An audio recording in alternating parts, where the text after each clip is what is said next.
Says it's 7:02, so we will start. I'll call this annual town meeting of the town of Kent to order on January 19th. And the first order of business, I would be happy to hear a motion to waive the agenda, the reading of the agenda. I'd like to make a motion to waive the reading of the agenda.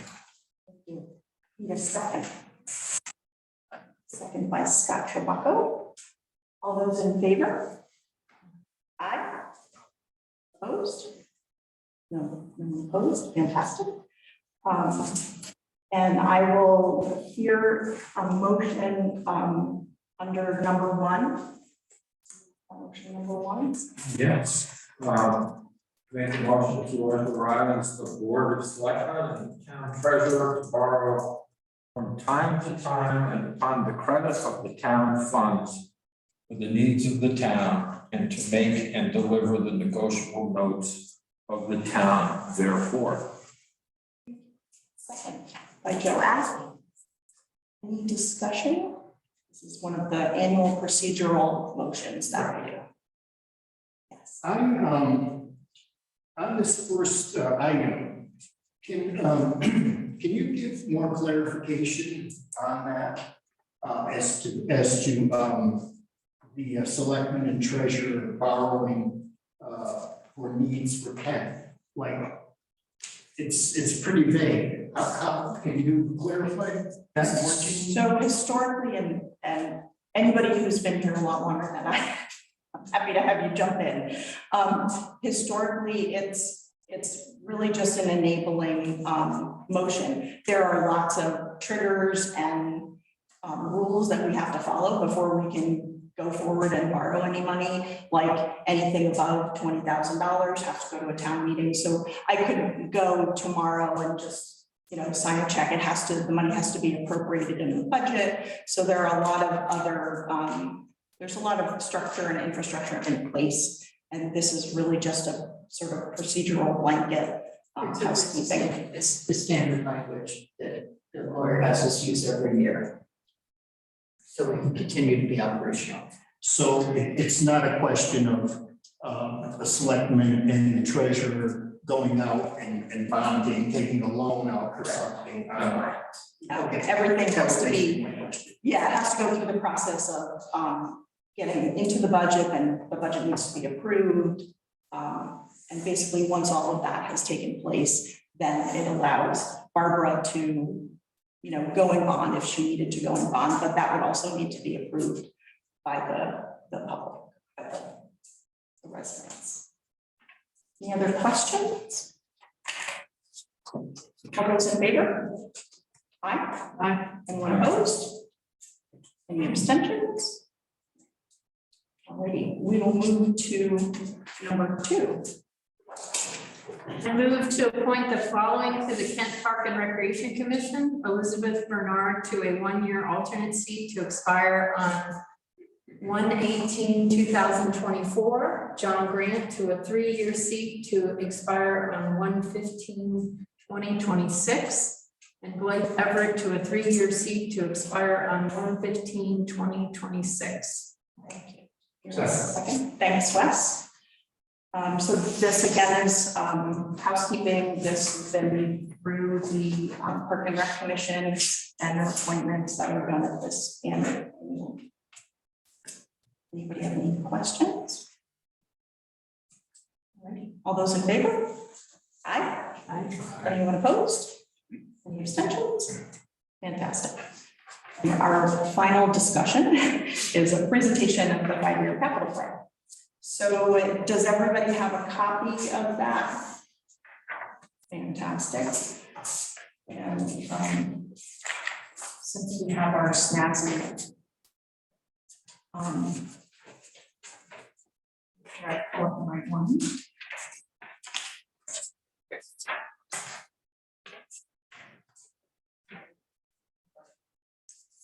New equipment here. Figure we everybody should see. Alrighty. Nancy, do you want to start us off? Is there anything You wanna, No, I would just say that this is a mechanism that was created by George Jacobson. Chair of Board of Finance, over a year ago. And the thing about it that's so great is that it helps smooth out the capital hits to the taxpayer by funding the capital expenditures that get into the first 5 years of the plan as they migrate through. And they fund at 1/5 of the cost per year. And that helps smooth out the total hit that goes into the appropriated budget every year that the town votes on. So I think I'll leave it in a nutshell, yeah, at that point, unless anybody has questions. thanks. And from a process standpoint, Barbara sends out from her office to anybody who, the sort of stakeholders in this capital plan, which is obviously the town departments, plus Board of Ed and the fire department. And they're due on a certain date, and Barbara rolls everything up into this plan. I want to say 3 years ago. She expanded the DPW, so on the front, on the multicolor front page, you see this blue DPW, but then on the reverse side of the sheet that you all have is the detail for DPW, because there's so much detail on that side, and we'll go over that, but I wanted to sort of go department by department as it is on the plan. And Clarification, Jean, for you to clarify for everyone. Is this what the selectmen is going to be taking to the Board of Finance, or because this is not a done deal, it's planned? yeah, this is, thank you. So this is just sort of an introduction to everybody tonight. The Board of Selectmen has seen this. We're going to be having a much deeper conversation at our next Board of Selectmen meeting. And then we have, I think it's due to the Board of Finance.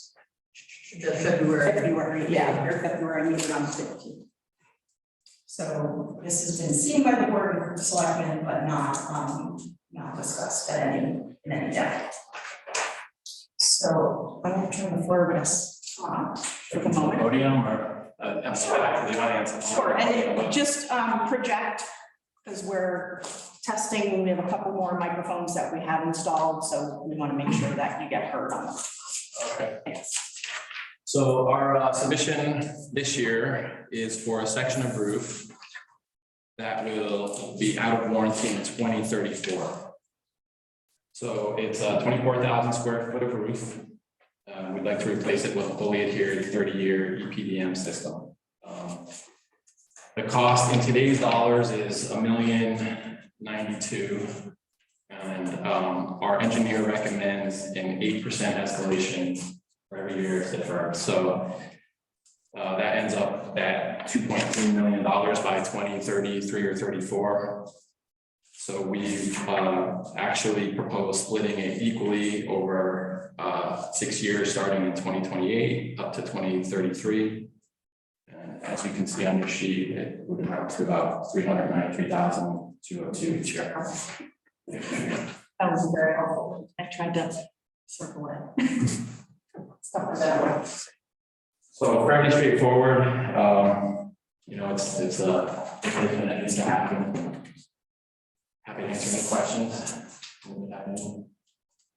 What does EPDM stand for? Do we know? Yeah, I can't remember off the top of my head. It's like a chemical name. It's like epi, but it's like it's more of a medicine, but it's Ethylene, yeah. and monomer rubber. It's like a rubber membrane roof that's often used on flat roofs in industrial situations.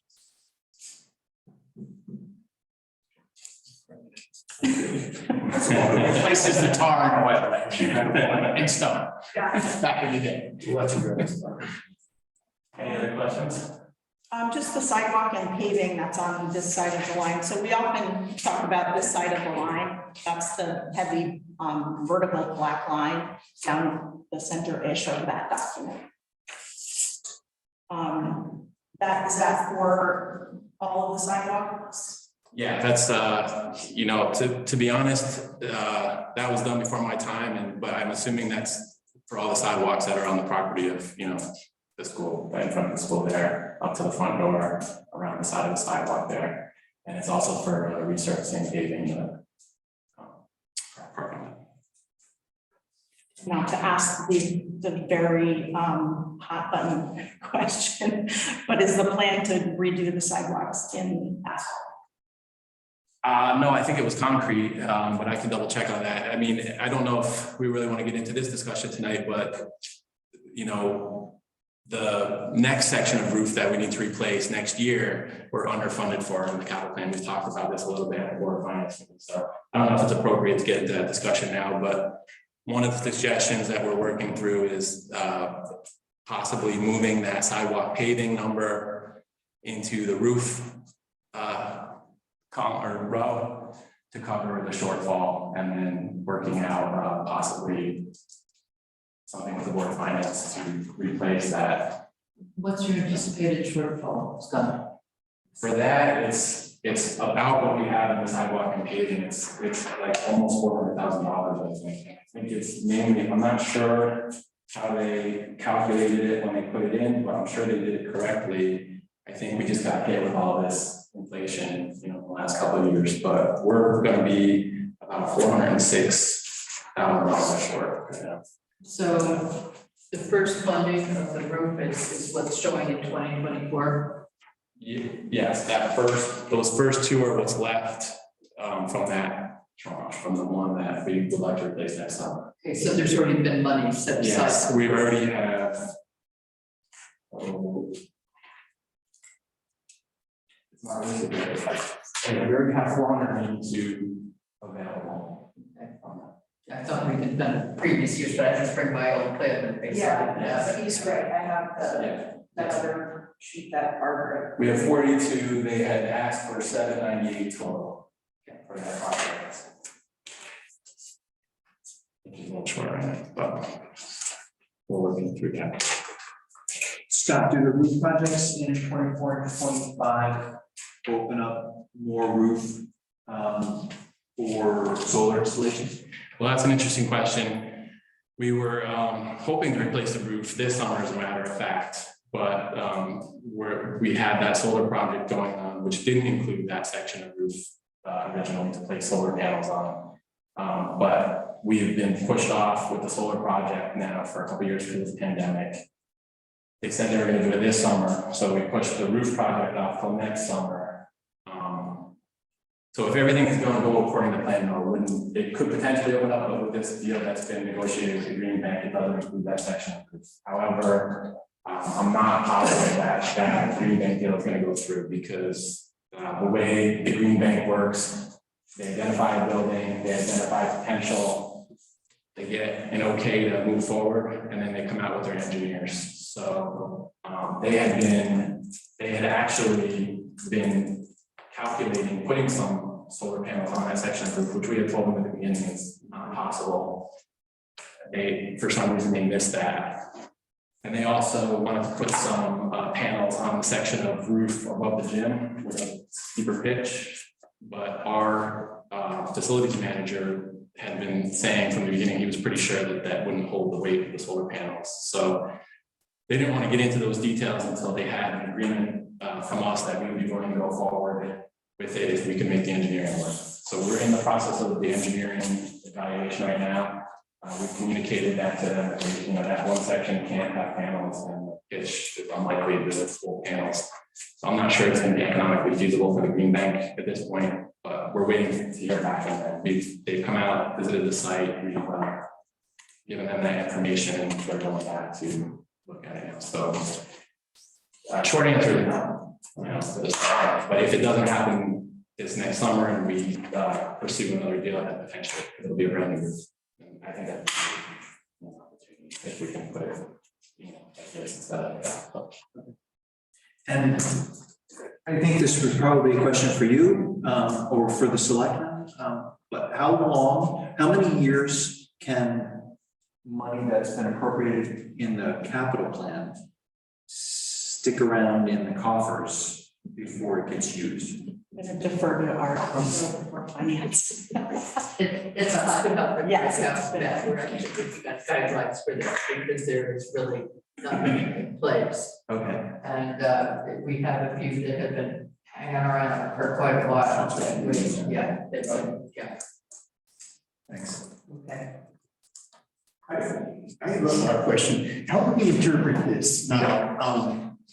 There's a new roof that's, You got the sheet? yeah, I have it here. There's a new roof that's gonna be put on the Kent Center School within 5 years. And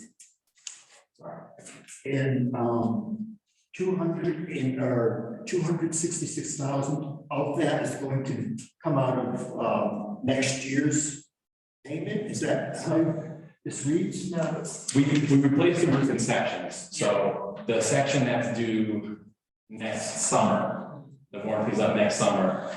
A previous board had submitted that to the capital plan 6 or 7 years ago. What you're seeing there, the 266 and the 50,000, that's what's left, you know, they broke it up over 4 years. So some of that has already been taxed for and is sitting in the general fund being used. The 266 is what's being taxed for, I guess, next tax year, yes. and then 50,000 the following, and that's for the section of roof that we're replacing next. Right. Which is where. It's, Time. Yeah, I'm sorry. I need to keep this one, that's okay, I can essentially read it, but the blue is what we're like to replace next. This is the front of the school here. Uh-huh. In 2024, and then the yellow. That's what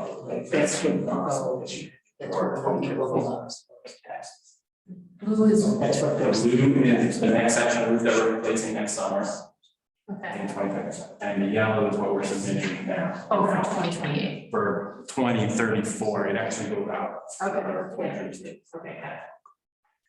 Yeah. That's Is there one section of the greenhouse? No. So, I think, I mean, the greenhouse sits back off of the science one, yeah. yeah. It is anything else?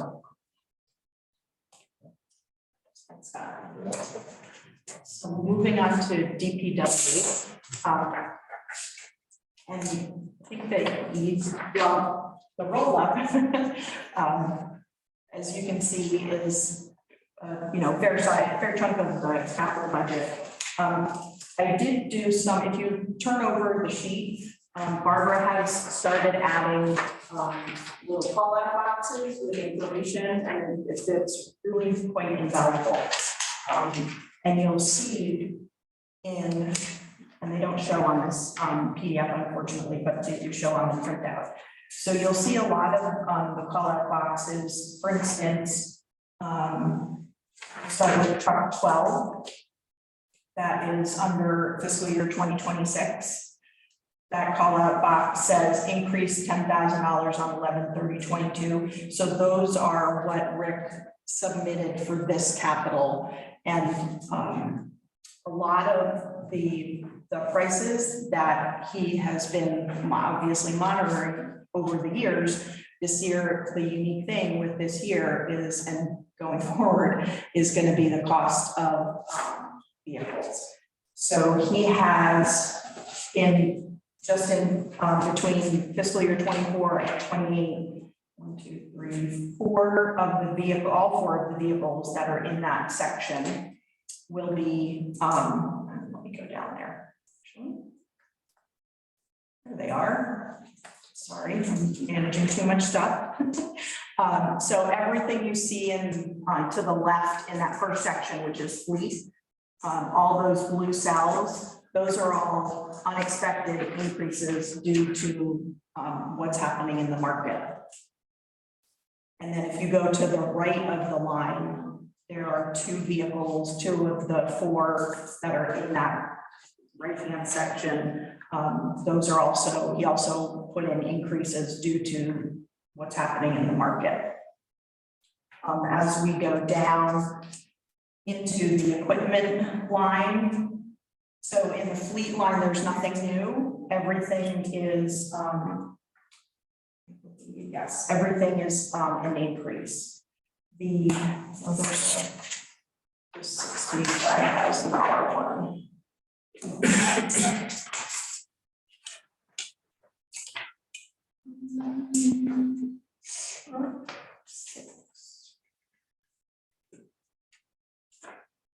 Yeah, I think that was existing, that $65,000. So moving down to the next section under equipment. In 2028, the 140, that's an increase. As you can see, it was increased 20,000 over the, over last year, and that's due to market.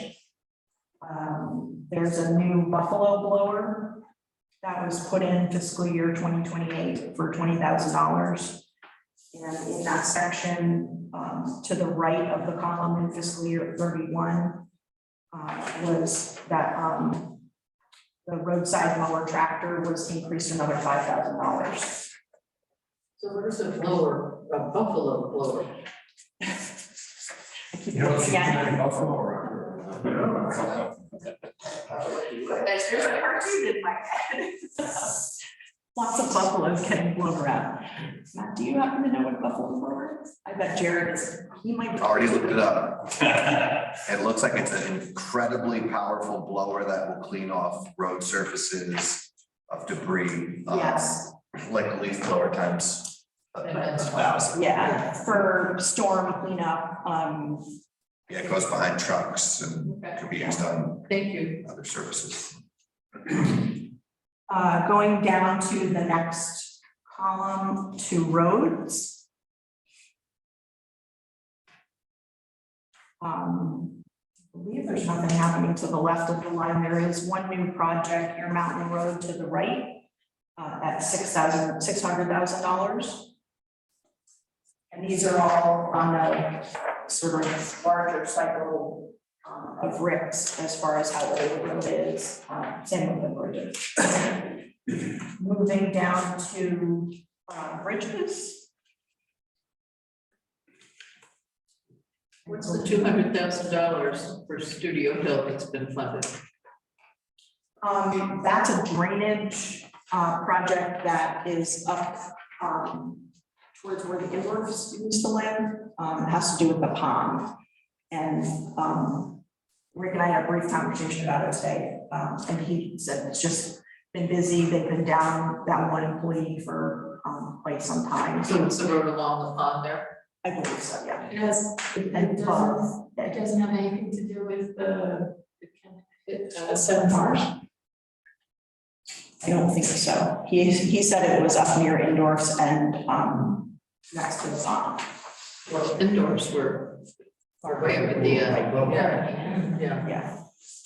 And Historical Society has been having, well, maybe it's been fixed in recent years, but I know they were having major problems with erosion.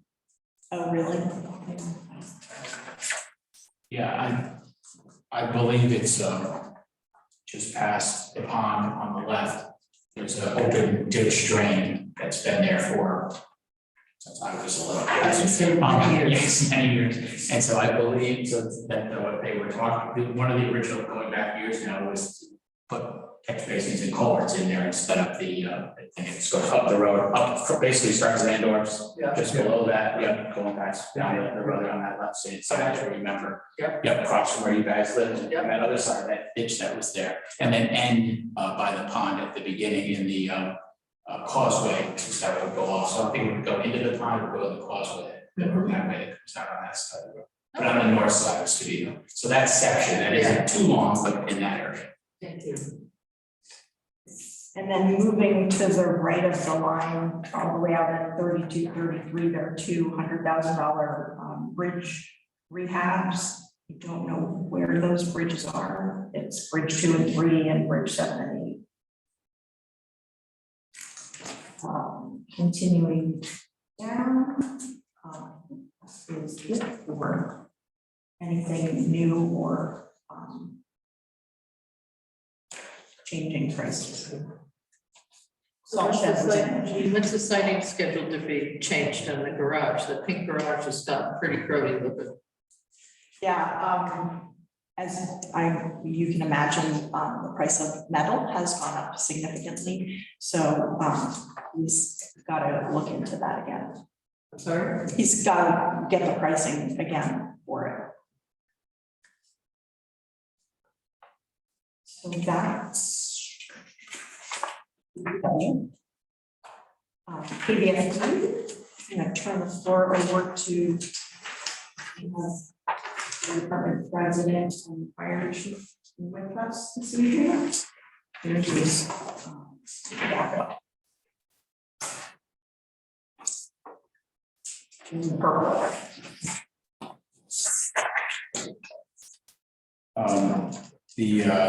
If we're looking at 2028, the 125 is the carryover from our discussion and agreement last year for the communications upgrade. We also, there is still a strong possibility, just so you see why you're here and so forth, that they're coming out with more and more grants for communications. So we are really looking at that, and I need to see if something can be done sooner, because who knows what will be available in 4 or 5 years, for the grants.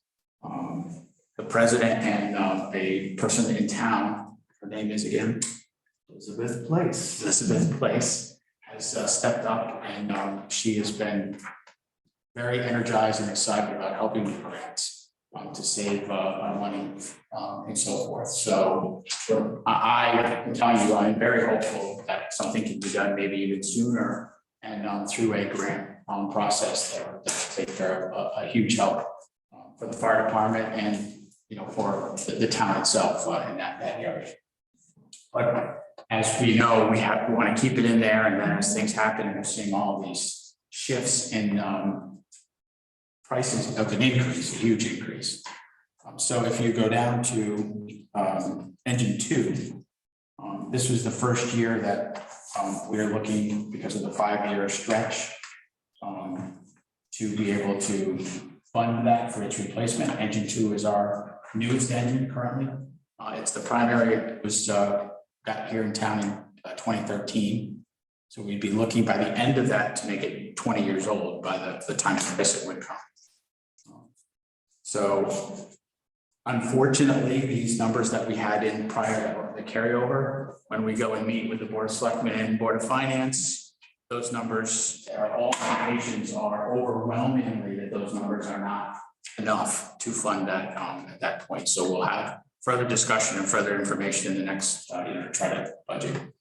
Similar to, I guess, what the Board of Ed just talked about, and similar to what Jean just said, Rick had gone through. However, what I'm hearing is the fire service was hit significantly worse than even what I'm hearing, tonight from the others for increase. It just doesn't make any sense to me as a small town fire chief and so forth, but then the last is Rescue 8, which John is it? Yeah, 2002 on the rescue. So that would be this year be the starting of that replacement. And we bumped that number to 300. As it goes through, or the last year of this to 300, in anticipation of that cost increase that we're seeing. And we're making a best guess at that, for that, the final year there. I will also remind everyone that what I had talked to both boards about a couple of years ago is that our committee is being led, or was led by Assistant Chief Gary Hawk, is actively been looking at, and the whole committee been looking at the ability to combine the rescue with an engine. So this way it saves us, as a whole vehicle replacement coming down the road as it happens. So again, as we work with our mutual aid or regional assets and so forth, so we're looking at that to hopefully take one replacement out of the fleet, so to speak, as we get down the road. So I know that's not new to you, Nancy, or Jean, maybe new to you, Rufus, as a share, because I'd say this in the past, what we're looking at but just as a point, that is still my goal as chief and still what the our committee's moving forward with. So. Any questions? We, just as a reminder, we shoot for 20-year replacement on the primary engine, and then the others have stretched out to 25. Because they're not used as much in that. So some are older than that, very much center there and refurbished and stuff, but that's where we're at. Next is land use, and there were no changes to theirs. Theirs is primarily to go through the project of, would you like that? Sorry. I should You're turn the great. floor over. No, that's not fair. I'm gonna turn the floor over to the chair, Matt Winter. Okay. Apologies. That's fine. So the only two things on this list are out in 2029 through 2032, and it's the review and rewrite of the zoning regulations, which we try to do every decade. It's not statutorily required that we do that, but we find it better. But certainly the planning conservation development, which we just finished, we're looking to start that process up again in 2031. Can you believe it? That's right, the rest of the weekend. Right. Absolutely. Thank you. Any questions? All right, keep moving along. Next up is Park and Rec. I'm gonna turn the floor over to Park and Rec Director. We do have some new items there. But before you want to. So for those who don't know me, I think everyone does, but my name is Jared and I'm the director of Parks and Rec. And I just want to make like three quick statements before I get into our capital plan proposal, because it's pretty large. The first is that if you look at the capital plan, like year after year after year for rec, it's like 50,000, 100,000, 20,000. I mean, you can just see the 4 years leading up to 2028, they never get over 125, and then all of a sudden in 2028, it's 435. And the reason I wanted to preface with explaining kind of the overarching thought process here is that I think, and I'm not in the past, and I'm trying to say this in the right way, but I think we've let a lot go in Parks and Rec, and there's 1,000 reasons for it, and it's no one person's fault or anything else. But the fact of the matter is we've really let things go, and as a result, we're now playing catch up. But because it's a 5-year capital plan, we're putting in things now that children who are of the age to use them won't be of the age to use them necessarily by the time we're actually able to do them. So I got a lot of, blowback from people who said, you're putting in too much for 2028, you're too late for the game, you should be putting this way out further. But I'd like at least everyone to keep an open mind, and I don't look at it as being late to the game. It's not a game. The fact of the matter is I view park and recreation as an essential service. And I know not everybody does, but it's certainly very important to the health and well-being and welfare of any community. And we've let it go. And so now we're in this place where we're kind of asking for a lot, because that's because a lot needs to be done.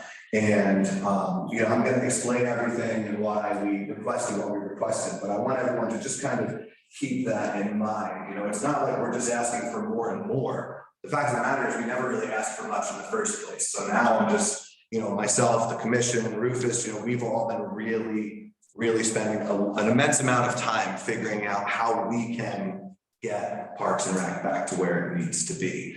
And unfortunately, that means some big asks. I mean, at the end of the day, we know everything costs money. So I'll get into what we requested. So like I said, as you guys can see, leading up to 2027, we're not asking for a whole lot. And now 2028, we have these large projects coming right up. So the first thing, I'll just start with something really simple. I put in 35,000 for a vehicle. You need a vehicle for Park and Rec. When the last can of field paint went off in the trunk of my car. I said, that's it, I'm no longer interested in using my personal vehicle to haul around landscaping supplies. So we need a vehicle. I'm actually trying to work something out with Rick, hopefully potentially get one of their vehicles that they end up kind of casting off at the end, because we're making small trips, but sooner or later, we're gonna need a real vehicle. We transport a lot of sports equipment, we transport mulch, we transport everything you would do at a park. Grass seed, equipment, machinery, leaf blowers, and we need something that can do that. So we put in 35,000, that was after some research. If automobiles keep going up, who knows in 5 years if that will be correct, but that was an extrapolated estimation. The next. Going back to the vehicle, so as far as the maintenance of the parks is concerned, you're responsible for that? Yeah, so we have a contractor who does a good amount of park work. However, we have the 7 acres of playing fields that that's Ed Matson, who's been doing a phenomenal job, and he's even been helping out over there. But he's just a per diem guy, and there's just too much work just for one person to do as most parks, a lot of big parks crew, right? In my previous place, we were a much larger town, but we actually managed less land than we do here, and we had a group of 3 full-timers as well as usually about 10 summer helpers and part-timers. So this is totally different, and to do it properly, which I'm really trying to do the right way, it really does require more than just having the per diem guy come. Especially when we have sports games, I can't be like, hey, I need you here to do this field right before the sports game. I need to get puddles off the fields. That's, something you have to be able to do. If it rains at 12 o'clock and we got a game at 5 o'clock, and we can get the field playable, that needs to be done by someone. And when you have a contractor, you can't just expect them, unfortunately, at your beck and call, as much as have like stuff.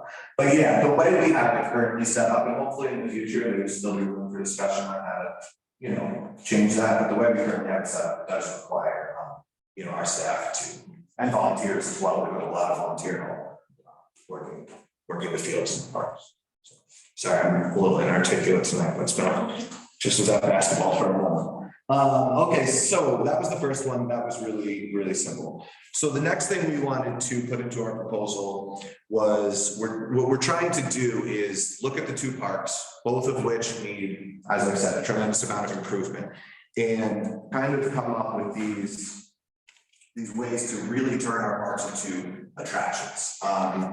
You guys at fire department know, nobody goes to Kent Commons Park, literally no one, unless there's like 3 people who walk on the path and then the people who play tennis. Otherwise, I speak to parents who don't even know we have a park. We're talking parents of kids who've lived here for like 10 years and they're like, there's a park back there. The reason they don't know it is because there's no reason to go there unless you play tennis. Where you're gonna sit under the pavilion, which is a few people. So we need to make our parks destinations, right? We need to force people to get out and use them. The playground project that's just about to be inked is gonna be huge in that regard, but we still need more, right? And one of the things we identified as something that would be a great improvement to Kent Commons Park was the installation of a basketball court. We only have 1 basketball court in town. It's very nice. It's at the school. However, there's 2 problems with it. And no insult to 1, the hoops only stay at 10 feet. Unless you're 10 years old or older, you can't reach the hoop. So it basically can't be used by anyone who's not 10 other than them shooting and missing the hoop, which kids have fun with, but it's not age appropriate for all ages. But secondly, during school hours, it can't be used, rightfully so, understandable. So we want to install a basketball court, but we want this to be a legitimate facility. So what we envision is a very large playing area that would have a full court with 10-foot hoops, and then a side court with 8-foot hoops, which is appropriate for the 7 and 8, 9-year-old age group, and then 6-foot hoops, which are appropriate for those younger age groups as well. But then also have a side area that may have 4 squares, section painted on it, and a gaga pit, things like that. So it really becomes this play area. And now you start to see a park developing, right? You have tennis up top, you have this beautiful new playground. The kids who, okay, I played on the playground for a while, they could be shooting hoops or playing foursquare or playing gaga. You start to see what a real park could look like. Not that it's not a real park, but a more developed park, sorry. I shouldn't mince my words, but, so what we want to do is install this, like I said, state-of-the-art basketball court. Basketball is one of the quickest growing sports in the country. It's already huge, but it's growing at a tremendous rate, which is evidenced by even at the highest level. We haven't played basketball in the Olympics, whatever the last ones were a year ago.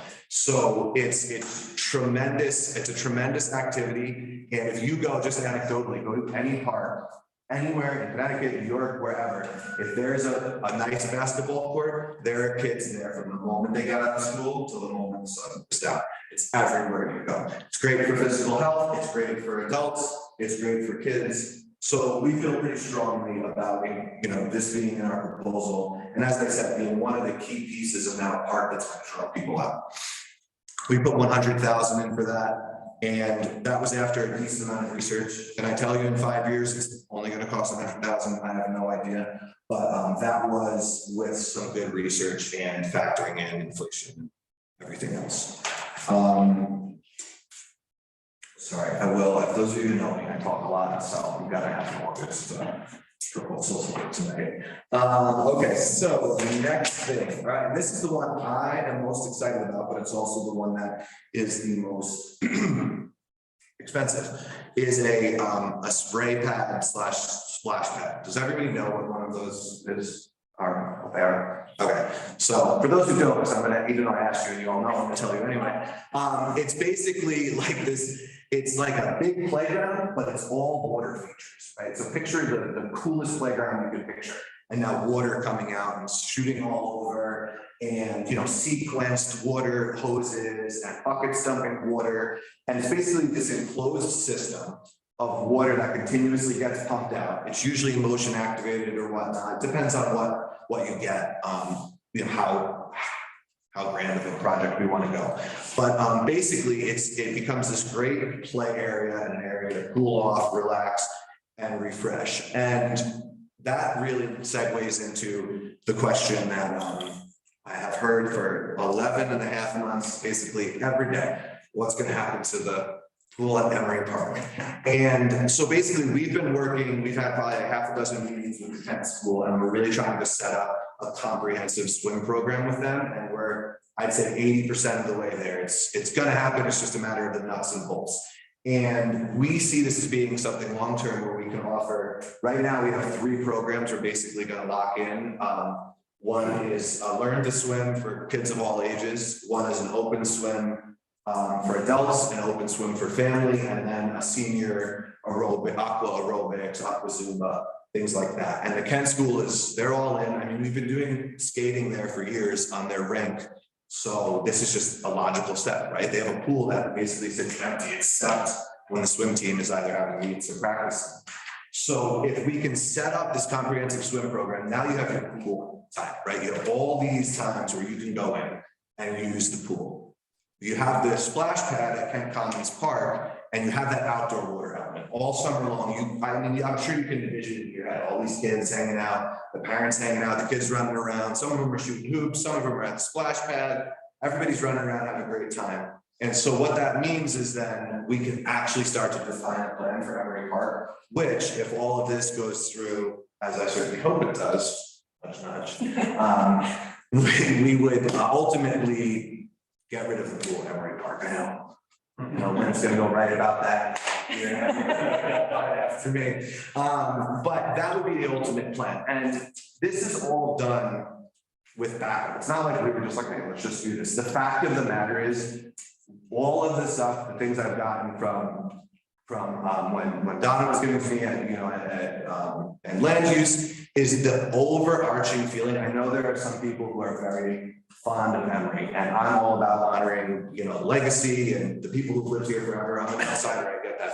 The fact of the matter is, the town is changing, and the majority of people, from everything I have read, don't really want the pool there. And I know that breaks a lot of people's hearts, and I don't mean to be the bearer of bad news. The fact of the matter is, my responsibility as Director of Recreation and Parks, we have a question, what's that, is to bring the people what they want in a reasonable way, which I think this is, question. So- Yeah, I agree. I mean, that Henry Park pool thing, I don't see how it could. Okay, all right. Well, then that was. But, so in year 4, you had this sort of master plan sort of tucked into there.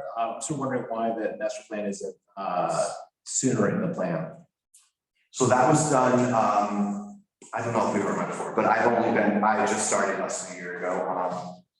And the master plan, that was something before I got in here, and actually there's a lot of debate within the commission, I think Rufus would agree, being our liaison, whether or not we even need that in the capital plan. We've left it for right now, because no matter what, if we're going to end up doing something at Emery, when we do something at Emery Park, we're gonna need engineering. There's a lot of land that is going to need to be adjusted, amended, whatever. And whether we have a master planner come in and tell us exactly what we need to do and how we need to do it, or we hire an engineer who's gonna tell us, how we're gonna need to put drainage in and how we're gonna need to situate things. I think that all falls into that one master plan thing. I think we're moving away from having an actual master plan done, because I think this is a small town and we have a lot of boards and commissions. So we don't necessarily need to bring in this outside company to tell us what we need to do. We have so much raw data available, and I think we already know what we need to do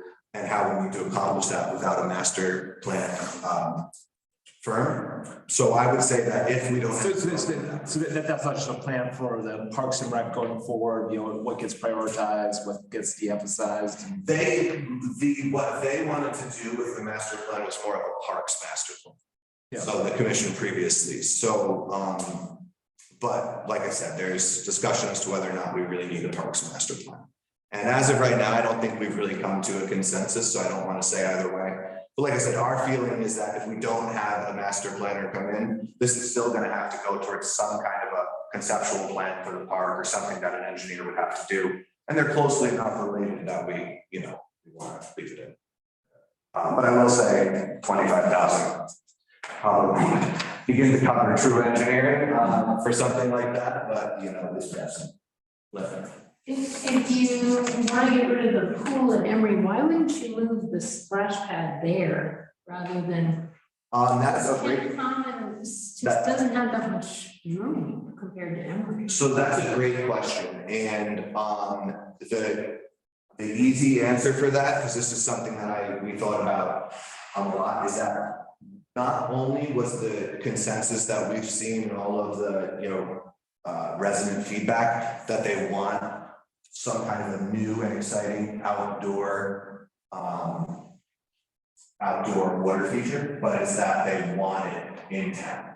And Kent Commons Park is walkable and it's centrally located, and at the end of the day, it's honestly, for a splash pad, it's a really great area.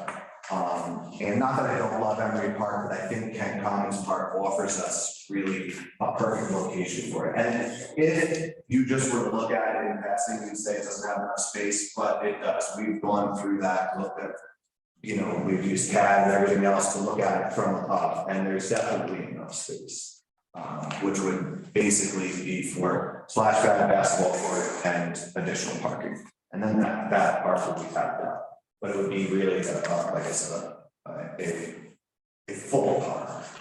And once again, a lot of the feedback was we want it in town, we want it centrally located, we want it in walking distance.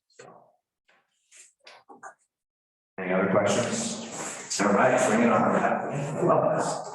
Joe, go ahead. Yeah, a couple of things.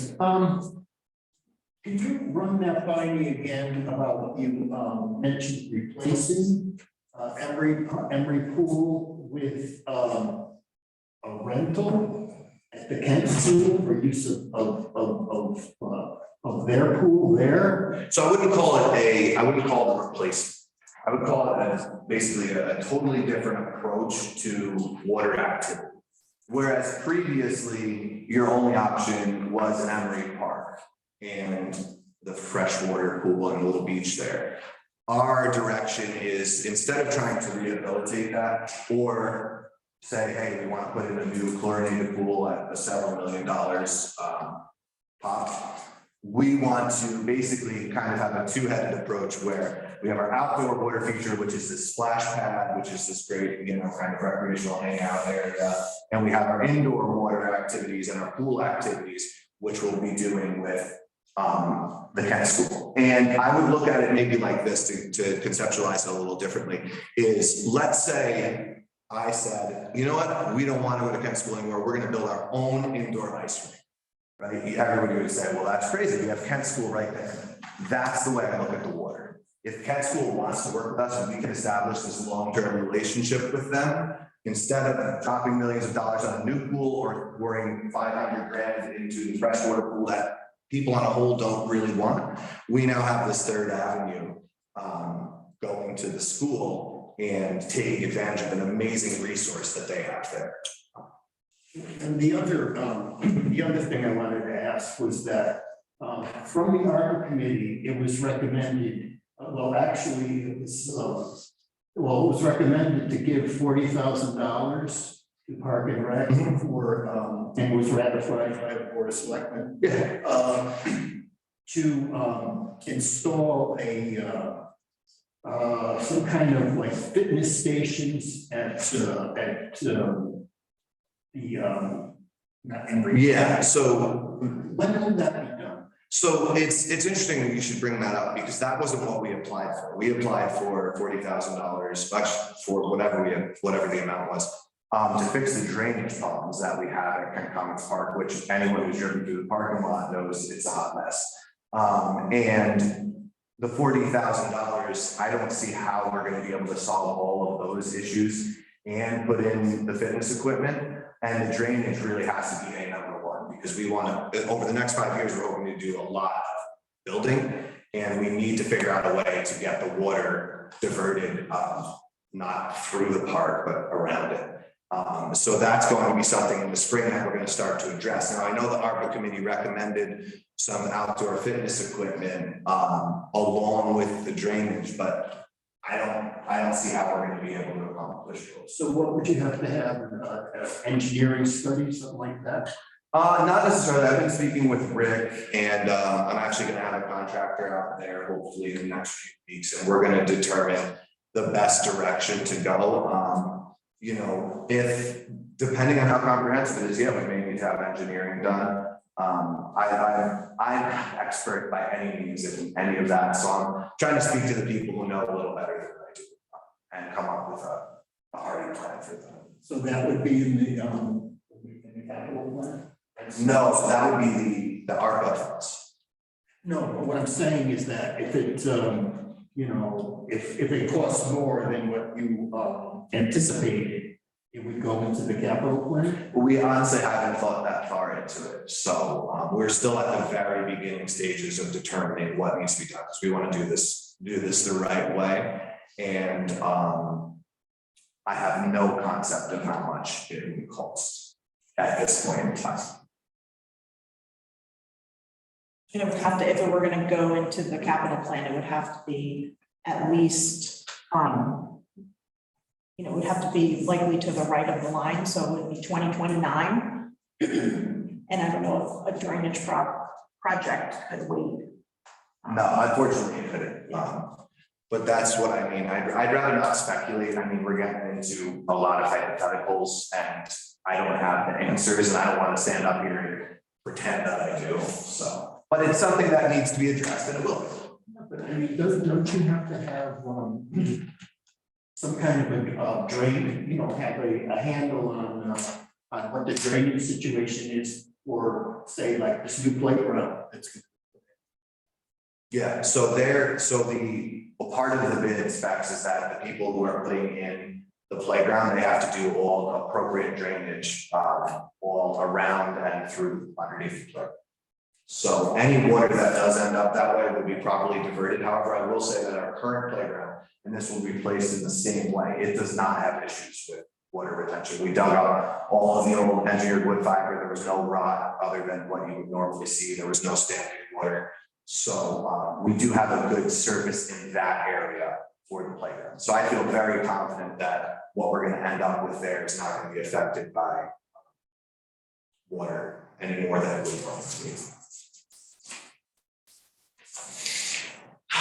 Matt, you're next. I'm wondering about the $100,000 that's stated for 2024 for Emory. And if you're moving away from Emory, does it make sense for that money to get shifted? Yeah, it's like he's just reading my thing right here. Yeah, so that was actually part of my proposal, is that if we move in the direction of the splash pad and we ink this deal, so to speak, with the Kent School, we would ask that all of the Emory Park funds be reallocated to a general Emory Park improvement line, which then, as we begin to formulate the appropriate plan for the park, we have all of the appropriate funding available. So that's currently the hope of the Park and Recreation Commission, because Emory Park can't stay the way it is. It's really needs to be improved. So this is on our short list of things to do. Like, we, in theory, should this all go through, we expect that within the next year, so by the end of this calendar year, we will have a firm plan in place for Emory Park, or at least a firm proposal. So you hold that money in escrow, in a sense, for a negotiated use with. Basically, yeah, absolutely. Because whatever is going to be done will, even if you just wanted to say, we're just gonna fill in the hole in the ground, and we got a new playground or whatever else, we're still talking about someone else. So that money will be used for Emory Park. We just want to have the right direction for it, and instead of just throwing darts, you know. And I don't, like, once again, I don't want to speculate on what that could be. I have a lot of ideas and plans. I think commissioners do as well, but I'm not going to stand here, you know, say things that really have no standing just yet. So the previous money was set aside for the pool. Yeah. Specifically. Yes. So we'll have to look into if that's even possible to do. Okay. And if it isn't, let's just say hypothetically it isn't, and we don't want the pool, let me ask you this, since we're all here anyway. The splash pad, similar to a pool, could it be reallocated towards that because it's a similar use? It was a pool at Emory Park was the problem. And that's what the taxpayers voted the dollars for. So I'm gonna have to do a little more digging on what is legal What is, yeah. with that. Yes. Yeah, I honestly, all my discussions that came from, you know, with Barbara, so all of this, we spoke about it before any of this was submitted. So she at least, you know, felt that there was some hope for it, so. Yeah, I mean, I know she's aware of it, so Yeah. it would be a discussion. Absolutely. All right, well, I don't know if you're long enough. So the last thing was Emory Park Trail reconstruction. So the commission really wants to overhaul the trail. There's one trail in Emory Park. They want to really put together a full trail system with a picnic area, potentially a pavilion and whatnot at the top of the mountain that's there. I don't know if it's really a mountain, what it's called, but the Emory Park Mountain. And so we put 35,000 in, but it is not an A number one priority. So we did bump that one up to 2020. Any more questions? All right, thank you all for listening for so long. I appreciate it. Thanks for. No problem.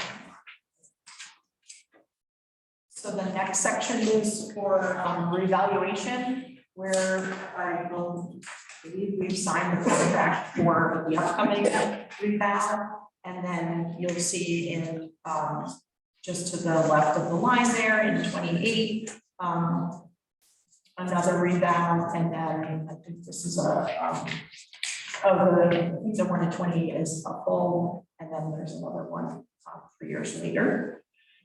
So under town buildings, there are two projects of worth remark. In 20, I think it's 9. The town hall sidewalks, that had been $50,000, but it was increased to $100,000 to account for the change in the markets. And also, we're going to be adding a sidewalk that will go from that door behind you all, that will meet back up with the sidewalk over here. For an additional egress, there's been, the ROVs have been asking for that to be developed so that when they flow through elections, that it gives people, so when you come for elections, it's a little key in the in and out here. So it would allow, obviously, for that, but it would also allow for that exit to be used more, because right now it's just a stoop that goes out to the grass. So for anybody who uses any assistive equipment, they can't really use that exit because it just goes out to the grass. So it can still be used, right? Yes, yeah, it's still a legal egress. It is, especially on March.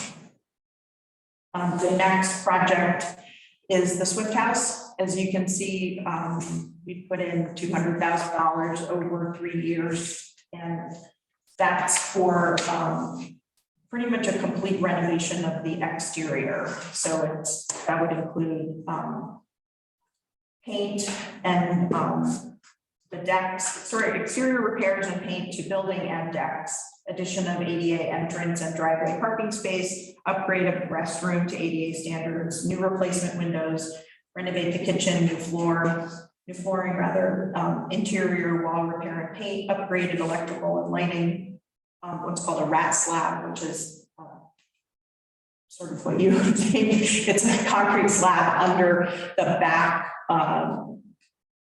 There's sort of on the side of the ambulance barn, there's a room to the back surrounded by windows, and that needs a proper slab to be installed underneath, and some new furniture and window treatments.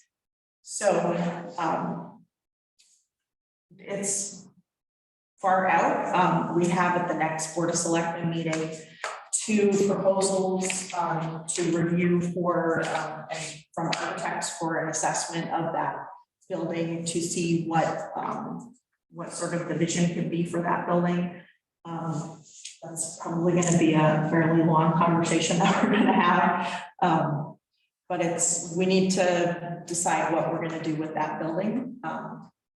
It's a gem to a lot of folks in town, and it's a beautiful antique home. So we want to make it ADA compliant. We have to make it ADA compliant, and that's going to cost a bit of money. So everything else, I believe, was nothing else was new in there. And there's $30,000 in that 2027 under Swift House, and that's to put in an HVAC system, a proper, commercial HVAC. So that brings us to the bottom. As I take a big gulp. And that's what the Board of Selectmen is going to have a conversation about, because those are some big numbers, especially in that the number that we really focus on is that fiscal year 2028, this one. And as you can see, it is quite a bit different from the other years. So we're going to have to figure out what we can do to make that a little bit more palatable. So Jane, the Swift House, the roof has been done, the chimney's been done. So it's the exterior siding that needs to be replaced in the windows. Is that what the 600,000 is for? And all the ADA inside, there was. Or it's inside work too, it's not all exterior. Yeah, beyond the exterior, there was a list of things, the ADA compliance, plus access, the ADA access that we would need. And what would the purpose of the building be? That we haven't quite decided. That's sort of the wrinkle in It sure the is, whole has been, conversation. which is why I bring it up. Yeah, sorry. And it's, the complicating factor is the second floor. So the second floor, and who's been up there, is a challenge.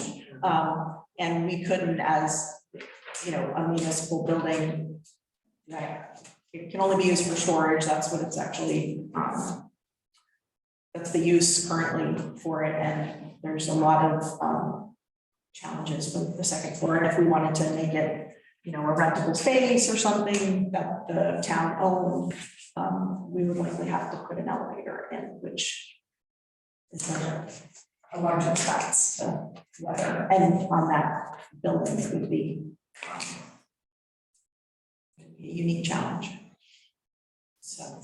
Is that the purpose of, or part of the purpose of the proposals that you're receiving from the architects as the selected architect will look at what the possible uses could be and what changes need to be made for those uses, or? No, the RFP, the way that the RFP was written, it was to bring it into the ADA compliance, but also looking at the report that the task force, the Swift House Task Force initially published and what their recommendations were. They did do a survey, and there were the lion's share of the respondents did want to maintain it for civic use. So that's definitely something that we have to take into account, is those survey results and what the public responded to in the survey. So that's something that The public wants to use the building, but they didn't know what it might cost them. So once they know what it's gonna cost, at that point, we're gonna have to go back to the town. Because Have a fuller conversation. the conversation should include, this is what it's gonna cost us. So what, And that may change a lot of people's minds. so what, I mean, can you share some of the organizations who would be interested in using it and what the frequency of the use would be?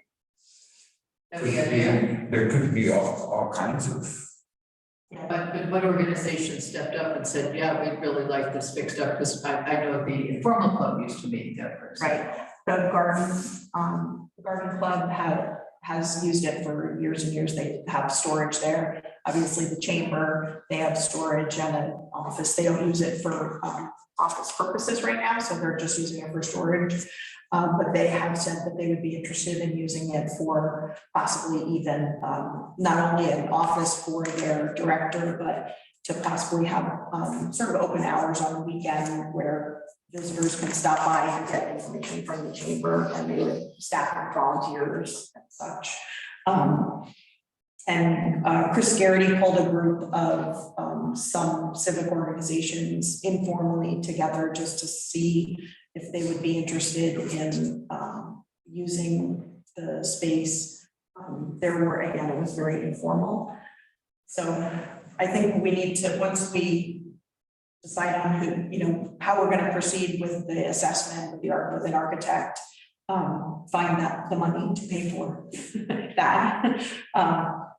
And then we have to have a deeper conversation and go, like Ruth said, we're gonna have to come back to the public and, whether it's a town informational meeting or another survey or both, really get a big portion of the residents involved in understanding what the costs will be, what the benefits would be of keeping the building for civic use.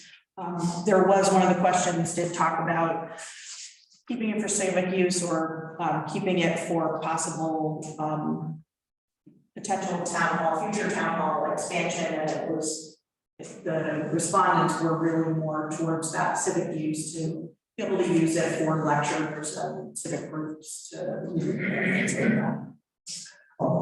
Gee, am I reading this correctly, that the town wants to spend $200,000 for 3 years on the Swift House? Yes. That's what we were just. Well, would it be feasible for the town to put in some offices, since the town owns it? Would they be, have some, because if there's a space problem here, using the Swift House, and maybe even, having some of the town offices in that building.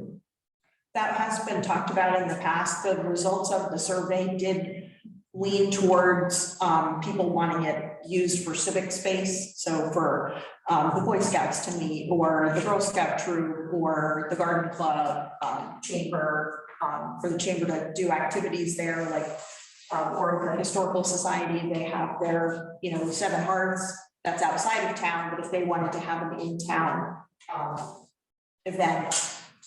Can I careful of rain? They could have, like a retrospective or, sort of art show, and use that space for that. Would that generate enough revenue though? So these are all questions that we need to get a deeper understanding, and I think finding out how much, what needs to be done and how much it's gonna cost us is gonna be the first step, which is sort of where we are right now. I have a quick question about the mechanism for moving the money around within, so beyond the line, that money is shifting, right? Immediately to the left of the line, on this side of the line in 2028. Those are all, or a lot of these are new numbers now, so is that the intent that these numbers are, they sort of get thrown into 2028 and then they can still get their valuable as the same as they are in the Really, I mean, traditionally, to the left of the line, and Rufus, previous member, I defer to you. It's more, the intention is for it to be more concrete, because that's when we're taxing the residents. But because of what's happening in the market, the, metals and construction, I mean, everything, I don't have to tell you. That's where we're seeing, Rick wouldn't normally be changing numbers coming in on the left side quite so much. But it's just because there's so much volatility and the availability of chassis. So it's just, and it's the same thing with the fire service and ambulances. It's like 22 months to wait for an ambulance chassis, it's just nothing like we've ever seen in any of the, industry and public safety. So the intent is really to have your numbers pretty much set once they come in on the left side, the right side a little bit more because it's so far out. And I don't know if just conceptually there might have to be a little bit of a shift because there is so much volatility. And will this continue for the next 10 years where we have to kind of pivot the way that we do this long-term planning? But I'm certainly glad we have this long-term plan in place because I can't even imagine trying to, pinch hit in a quicker turnaround, these big projects when things are changing. My piece of plywood the other day. I bought a piece of plywood in, 3 or 4 years, but I could not believe the price of a piece of plywood to put it back on a little piece in my living room. Yeah, so it's really that crystal ball time. Fortunately. Thanks. Trouble is, the crystal balls that we look into cloud up all the time. Sure. So, it's like any part of the budget, you have to be able to move a little bit of money here and there. So, if the fire department had, some horrendous accident, you lost one of the key pieces of equipment in the river that hadn't gone through its life cycle, that would be a true emergency. We'd have to fund that somehow, so we might have to shift. It does happen, but that's best guess estimate. And we don't always get it 100% yeah. Or it's like every park, the pool, I grew up swimming over there. But my kids would rather have a pool to swim in.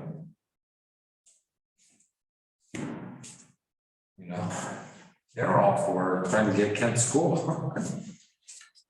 So we're at the end of our agenda, and I very much appreciate everybody coming out. I saw a lot of people look up for a moment there, and the rain started to really pour down, so I appreciate everybody coming out tonight. And I would hear a motion for adjournment. Would you make the motion on your second? Second. From Alan Donald. All those in favor? Aye. Fantastic. Thanks, everybody. It is 8:17. Thanks, Gene.